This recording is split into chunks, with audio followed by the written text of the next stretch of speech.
Осы айдан бастап бірқатар жәрдемақылар, шәкіртақы, зейнетақы мен жалақы көлемі өзгерді. Басымдық әрине жылдағыдай мемлекеттік қызметкерлерге берілген. Бұған дейін еңбек және халықты әлеуметтік қорғау министрлігіндегілер хабарлағандай, қаңтардың 1-нен бастап мұғалімдер жалақыны 25%, мәдениет саласының қызметкерлері 35-50%, әлеуметтік саладағылар 30-60%-ке көбірек алады. Сондай-ақ биылдан бастап мұғалімдердің деңгейіне қарай сараланған төлем енгізіледі. Мысалы, қазір ең төменгі жалақы жас мұғалімдерде 70 мың теңге, осы айда 25% қосылса, шамамен 87 мың теңге айлық алатын болады. Одан ұсталатын алымдардың барында ескеру керек. Оған қоса, қосылған ақшаны инфляция жеп қоймай ма деген заңды сауал туындайды. Білім және ғылым министрі Асхат Аймағамбетов бұл сұраққа жоқ деп жауап берген еді. Ал менің ойым басқа. Мамандар қалай ойлайды екен, оны өздерінен сұрап білеміз. Студиямызға келген меймандармен таныстырсам, амансыз ба? Сәлеметсіз бе?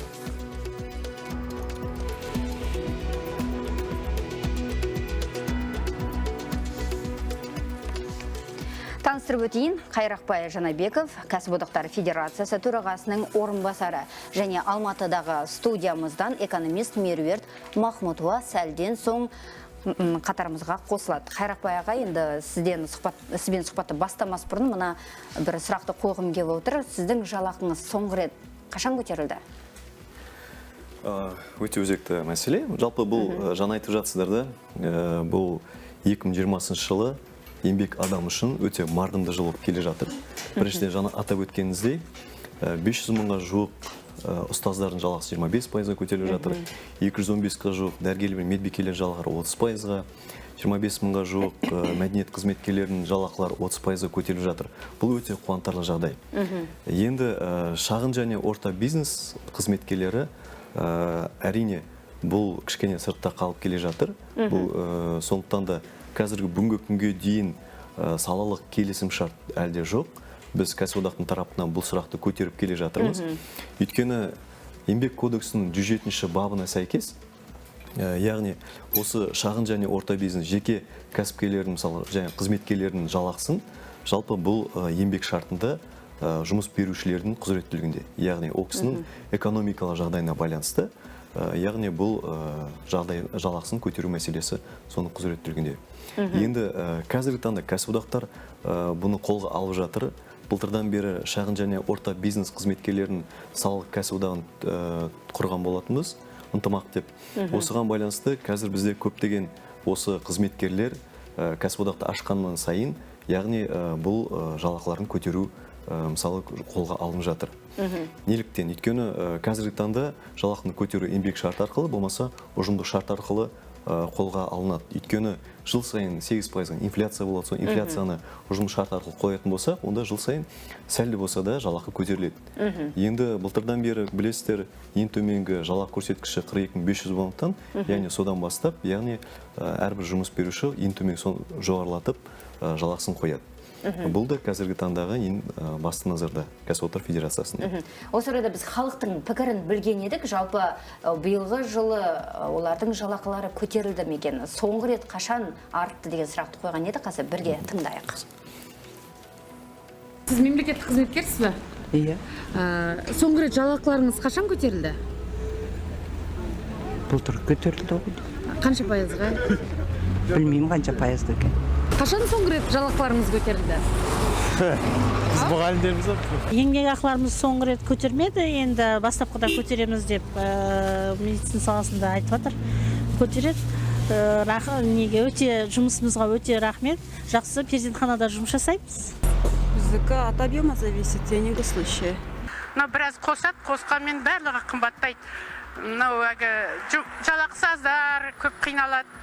Мен мемлекеттік қызметкермін. Былтыр 2019 жылы жалақымызды біраз көтерген.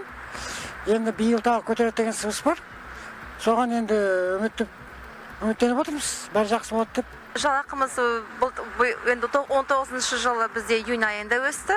Енді осы алдыңғы жылы, осы 20 жылды ойлаймыз. Енді июнь айында өсіреді дегендей сөз бар. Жалақымыз бірінші қаңтардан бастап көтеріліп жатыр. Енді алдағы уақытта осы айлықтан көреміз жалақыны. Енді жалақының да өскені дұрыс деп ойлаймын. Енді қазіргі заманда барлық нәрсе қымбаттап жатыр. 2019 жылы шілде айынан бастап біздің жалақымызды көтерген. Енді биыл қаңтар айынан бастап тағы жалақы үстемақы қосылады деп айтып жатыр. Енді жыл айдың соңына қарай көреміз қаншалық көтерген. Жалпы үкімет тарапынан осындай жалақыны көтеру арқылы біздің халықтың жағдайы кішкене жақсарады деген ойдамыз. Ол өйткені қазір нарықта заттар да қымбаттап жатыр. Месяц назад. Месяц назад. На сколько процентов? Процентов на 40, наверное. Вы Ну, я в частном порядке работаю, так что все нормально, все. Қарап отырсақ, әркімде әртүрлі, енді көбінесе мемлекеттік қызметкерлердікі көтеріліп жататыны анық. Бірақ жалпы биыл енді жалақыны арттыру үшін 200 миллиард теңге бөлінгенін білеміз. Бұл жерде жеке компаниялар көбінесе жұмысшыларға жалақыны арттырды ма, жоқ па деген мәселені білмей жатамыз. Және олар көп жағдайда оны жасырып қалып жатады. Бұл тұрғыда қандай жұмыстар атқарылуы тиіс? Өте орынды. Әрине бұл экономикалық құпия ретінде көптеген осы ірі кәсіпорындар болсын, жеке кәсіпорындар болсын, олар оны ашып жатпайды. Сол себептен біз неліктен осы кәсіподақты ашқан қызметкерлерде, ұйымдарда ұжымдық шарт арқылы болмаса лайықты өмір сүру үшін жалақыны көтеру мәселесі қолға алынып жатады. Өйткені мысалы қарапайым мысалмен осы сіздердің телеканалдарыңыз жеке болғандықтан, мысалы сіз өзіңіз барып жұмыс берушіге айтпайсыз ғой, мен жалақымды көтерші деп. Сол себептен де осы кәсіподақ осы жұмыс беруші мен жұмысшылардың арасында алтын көпір ретінде осыны функцияны өзіне алады. Мысалы осы жалақыны көтерейік, инфляция келе жатыр, жұмыс шартты әлеумет пакетті көтерейік. Осы мәселемен қолға алып, сіздердің міндеттеріңізді осы кәсіподақ арқылы көтеру негізгі біздің басты міндетіміз болып табылады. Сол себептен де мен сізге екі мысал ретінде айтайын. Былтырдан бері осы көптеген шағын және орта бизнестегі жүрген қызметкерлердің жалақыларымыз төмен деп бізге арызданады. Осыны қалай көмектесек пе деген. Біз енді осыны жұмыс берушімен сөйлесіп, экономик мәселесін қарап, қаншама жылдар бойы мысалы айтып жатыр, жыл сайын өсіп жатыр. Кейбір мекемелерде 4-5 жылға жуық көтерілмеген жалақылар бар, мысалы сол қалпында қалып келе жатыр. Жыл сайын азықтық түліктер көбейіп жатыр, мысалы инфляция болып жатыр, сол қалпында тұр. Сол себептен біз жұмыс берушіге айтып, экономикалық жағдайы сіздердің көтеріліп жатыр. Бірақ ол ешкім қозғамағандықтан біз айтайық, жалақыны көтерейік, экономик жағдай қарайық. Сол жағынан мысалы Маңғыстау облысында МТЭК сервис деген компания бар, мұнай компаниясы, жалпы Қытай компаниясының 100% Қытай компаниясы 2013-тен бастап жалақы көтерілмеген, соны көтерілі сұрақты қойып, біз қыркүйек қазан айында ол кісілерді 50%-ға не көтерді. Бұл әрбір қызметкер үшін жетістік. Бұл да әрбір қызметкер үшін үлкен жетістік, өйткені қаншама жылдары көтерілмеген мәселені біз соны қол жеткіздік. Және де ұжымдық шартқа қол қойдық. Өйткені әрбір ұжымдық шартта оның әлеумет пакеттері бар. Ол да көтеріліп жатыр. Бұл да менің ойымша осындай көтеру мақсатында арыздар арқылы көтеруге болады. Енді кәсіподақтар федерациясының бұл мәселені назарға алғаны, бақылауда ұстап отырғаны қуантады әрине. Неге дейсіз ғой? Өйткені біз осы хабарды дайындау барысында ұлттық экономика министрлігіне, қаржы министрлігіне хабарласып сауал жолдаған едік. Бұл мәселені кімдер бақылайды, яғни жеке меншік компаниялар кімнің бақылауында деген сұрақты қойған едік, бірақ өкінішке орай олардың ешқайсысы оны қадағаламайды екен. Сол кезде біз таң қалғанбыз, қалайша сонда жеке меншік компанияларда жұмыс істейтіндердің айлықтары қалай назардан тыс қалады дегенді енді соны ойлап өзіміз қатты таң қалған болатынбыз. Бұл жерде тағы бір мәселені қазір айта кеткім келіп тұр. Біздің тілшіміз бір кәсіпкерге барып жалақыларын, жұмысшылардың жалақысын көтерді ме екенін соны білген еді, қазір бірге көрейік. Когда вот последний раз повышали зарплату своим работникам? Если секрет. Не просто повышать, она сама вот стоит здесь. Год, наверное, точно, да? Ну, поначалу, когда только открывались, конечно, поменьше была зарплата, а потом уже вот ближе, наверное, к весне того года, 19-го, тогда, да. С увеличением, да, тогда уже оборота, да? Да, тогда уже увеличение зарплаты было, и тогда уже бонус пошли. Вот в то время. После этого не было. А окупается вообще место? Ну, как? Нормально пойдет. Стою, значит, так. Копейку приносит. На жизнь хватает. Инфляция столько-то процентов, а поднимается меньше процент зарплаты. И с каждым годом мы всю жизнь все хуже и хуже из-за этого. Правильно же? Поднимается на 10%, инфляция проходит на 15%. Ну, соответственно, что продукты дорожают настолько, а зарплаты уже все меньше и меньше хватает на эти продукты. Здесь, в принципе, так же в бизнесе. Потому что, соответственно, и в бизнесе поднимается цену. Поднимаются цены на продукты, поднимается цены вот в данный момент на кофе, допустим, да, но мы в этом году не поднимали, в том году поднимали, так на продукты все поднялись. Соответственно, зарплата тоже поднимается всегда. Жалақыны көтеретін кәсіпкерлердің бары қуантады, әрине енді қазір барлық заттың бағасы біртіндеп көтеріліп келеді. Инфляция жоғары. Мысалы, нан бағасы қазір мына сызбадан көресіздер, 1993 жылы 53 тиын болса, 2000 жылы 38 теңгеден сатылған. 2005 жылы 50 теңге, 2010 жылы 70 теңге. Ал қазір бір бөлке нан 100 теңге тұрады. Электр энергиясының 1 киловатты 2010 жылы 8 теңге 40 тиынға сатылса, қазір оның құны шамамен 12 теңге 72 тиын. Байқасаңыздар, енді жыл сайын азық-түлік бағасы да, қызмет көрсету құны да қымбаттап келеді. Түскен кезі болған емес, бірақ жалақыны көтеру тек мемлекеттік қызметкерлерге қарастырылған. Осы орайда енді Алматыдағы студиямыздан байланысқа шығып тұрған экономист Меруерт Махмутованы қатарымызға қосқым келіп тұр. Сәлеметсіз бе? Сәлеметсіз. Меруерт ханым, енді осы орайда айтып өтсеңіз, жалпы жалақы қалай, неден қалыптасады? Енді әр кәсіпорында табысты төлеу үшін олардың өндірісін сату керек. Сондықтан ол сатуының мүмкіншілігіне де байланысты, сонымен шектеледі. Соңғы жылдары кісілердің сатып алу мүмкіншілігі шектелген сайын кәсіпкерлердің де сатуының деңгейі төмендеп жатыр. Көп кішкентай бизнес, орта және кіші бизнес жабылып жатыр. Сондықтан олар тағы түсіну керек, жылдан жылға олар табысты ұлғайта алмайды, көтере алмайды. Табысты төлегенмен ол табыстың үстіне мөлшері 40%-дай салық төлеу керек. Сондықтан табысты алып отырған кісі өзінің табысына да қолына алып отырған санайды. Бірақ кәсіпкерлерге салықты да үстінен қосу керек. Сондықтан түсінікті әр кәсіпорын өзінің тауарларын сатуына немесе қызмет көрсетуінен түсіп отырған кірістен өзінде қызмет етіп отырған жұмысшыларға табысын төлейді. Басқа да коммуналдық төлемдері, жылу дегенде, ыстық су, свет, соның бәрін жабу керек. Сондықтан ол ең біріншіден кісілердің табысын көтере ме, немесе жылдан жылға ұлғайып бара жатқан коммуналды төлемдерді төлей ме. Сондықтан бұл енді сондай сұрақ тудырады. Әр қызметкердің біліміне байланысты, қолдан келетін мүмкіншілігіне байланысты, табысы байланысты болады. Дәл осы орайда 1993-2019 жылдар аралығында ең төменгі жалақы мөлшері қалай өзгерген назарларыңызға ұсынғым келіп тұр. Ұлттық валюта айналымға енген кезде ең төменгі жалақы мөлшері 13 теңге болған. 5 жылдан соң 2129 теңге, ал 2005 жылы 9200 теңгеге жетті. 2010 жылы шамамен 15 мың болса, 2015 жылы 21364 теңгеде бекітілді. 2019 жылы 20 мыңға артып, ең төменгі жалақы мөлшері 42 мың теңгеге болды. Ал биыл 42 500, яғни 500 теңгеге артты. Енді осы орайда тағы бір айта кететін ақпарат, Еуразиялық экономикалық одақ елдері ішінде Қазақстан ең төменгі жалақы мөлшері бойынша көш соңында екен. Атап айтқанда, ең жоғары көрсеткіш Ресейде байқалған 71 535 теңге. Одан кейінгі орында Беларусь, онда 66 мың теңгеден сәл асады. Арменияда ең төменгі жалақы 54 мың теңге шамасында. Қазақстан 4-ші сатыда 42 500 теңге. Ең соңында Қырғызстан, ондағы ең төменгі жалақы мөлшері 9 мың теңгеден асады.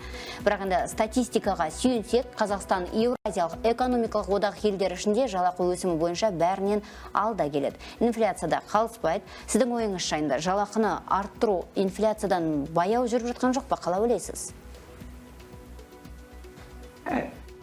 Әрине, Қазақстанда ең төмен жұмыс ақы төмен болатыны, оған байланысты көп әлеуметтік төлемдер бар. Сондықтан оны ең төмен қып ұстап отырғанына сондай себеп бар. Ол енді ең біріншіден біздің үкіметте приоритет дейді ғой, неменеге көп көңіл аударады, соған байланысты. Бізде көп халықаралық бір имиджға байланысты экспо болсын, Азиада болсын, универсиада болсын, сондай мәселелерге көп көңіл аударып, қаржыны құртады. Сондықтан әлеуметтік саясатқа бізде жылдан жылға әр үкімет біздің саясатымыз ең біріншіден әлеуметтік мәселелерді шешу деген айтылған сөз іске қосылмай жатыр, өкінішке орай. Сондықтан бізде төлем ақысы өте төмен болып отыр. Менің ойымша осы бүгінгі ең төмен төлемақы 42 мыңға ешкім дағы өмір сүре алмайды. Сондықтан әрине бұл ең кемі екесе жоғары болу керек деп санаймын. Бірақ бюджеттің шығыстары осыған байланысты онда ұлғаю керек. Себебі бұған ең төмен зейнетақыны байланыстырады, басқа да әлеуметтік төлемдерді байланыстырады. Сондықтан бұл енді үкіметтің бұны ұлғайтпай көтермей отырғаны сол бюджеттік шектеуіне байланысты. Енді бірақ сіз жаңа айтып отырсыз ғой, 42 мың теңгеге ешкімде өмір сүре алмайды деп. Шыны керек, біздің елімізде 30 мың теңгеге жетпейтін жалақы алатындардың саны 3 мыңға жуық екен. Оны кешеде айтып өткен болатынбыз. Статистика комитетіндегілер біздің арнаға сондай мәліметті берген еді. Инфляция болған сайын жаңағы жалақыда көтерілуі тиіс пе деген сұрақ туындайды осы орайда. Әрине, бұл енді мемлекеттік органдар ма, мемлекеттік тыс органдар ма, соған байланысты, мемлекеттік органдарға байланысты төлемақының бәрі бюджеттен төленеді. Ол біздің төлеп отырған салықтарымыздан шығады. Басқа бизнесті алсақ, кәсіпкерлерді алсақ, олар өзінің еңбегімен осы ақшаны тауып, содан табысты дағы төлейді. Сондықтан бұл енді мемлекеттік органдар жылдан жылға инфляцияға байланысты оны қайта санап ұлғайтып отырады. Сол инфляцияның деңгейі мөлшер 6-7% жылда. Солған табысты көтеріп отырады. Бірақ жеке кәсіпкерлерді алып отырсақ, айтып кеткендей, соңғы жылдары осы әсіресе Еуразиялық экономикалық одақтан кіргеннен бері жылдан жылға Ресей бизнесінің Қазақстанға деген әсері ұлғайып бара жатыр. Ресейден импорт жылдан жылға өсіп жатыр. Біздің өзіміздің ішкі өндіріс сондықтан ары қарай өспей, ұлғаймай, дамымай жылдан жылға жабылып жатыр орта және кіші бизнесіміз. Сондықтан олардың табыс көтеруде мүмкіншілігі осымен шектеліп отыр. Бұл енді экономикалық дамуды жалпы менің ойымша қайта қарап, бұл біздің приоритетіміз қандай? Ресейдің бизнесін Қазақстанда билетіп қоямыз ба, немесе біз өзіміздің бизнесімізді дамытамыз ба? Осы үкіметтің ең маңызды сұрағы болу керек. Бұл жерде енді бюджеттік сала қызметкерлерінің жалақысы жыл сайын көтерілетінін білеміз. Не себепті жеке компания қызметкерлері тыс қалады деген сұраққа өзіңіз жаңа ғана жауап бердіңіз.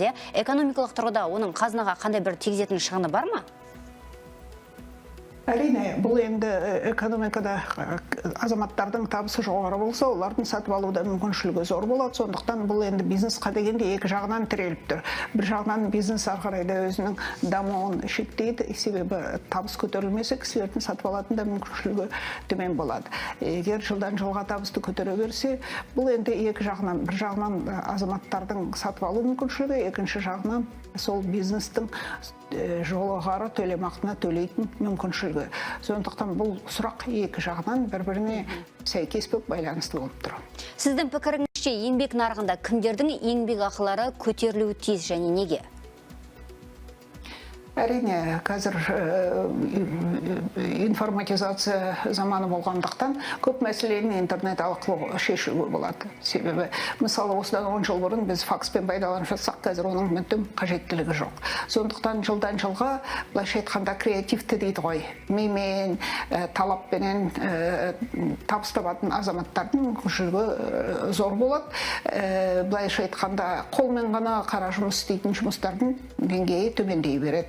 Сондықтан әрине ең біріншіден менің ойымша біздің халыққа, азаматтарға, балаларына жақсы білім беріп, бірнеше тілді меңгеріп, ең біріншіден ағылшын тілі, халықаралық тілі дегендей сол мәселеге көбірек көңіл аударса, ертеңгі күні осы балалар былайша айтқанда креативті дейді ғой, өздерін идеяларын жақсы ұсынып, оны іске қосатындай мүмкіншіліктері болса, және де бір-бірімен тіл табысатындай жаңа командаға кіріп отырғанда ол жақсы өзі идеяларын іске қосатындай мүмкіншілігі болса, осындай азаматтар жұмыс табуы мүмкіншілігі, жоғары табыс алуы мүмкіншілігі зор болады деп ойлаймын.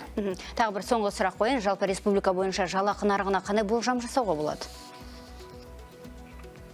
Енді бұл экономикалық дамуға байланысты. Жалпы экономикамызды алсақ, бір көбінесе мұнайдың бағасы халықаралық нарықта қандай болады, сол бюджеттің кірісі қандай болады, экономикалық дамуымызға үлесін қаншалықтай қосады, соған байланысты.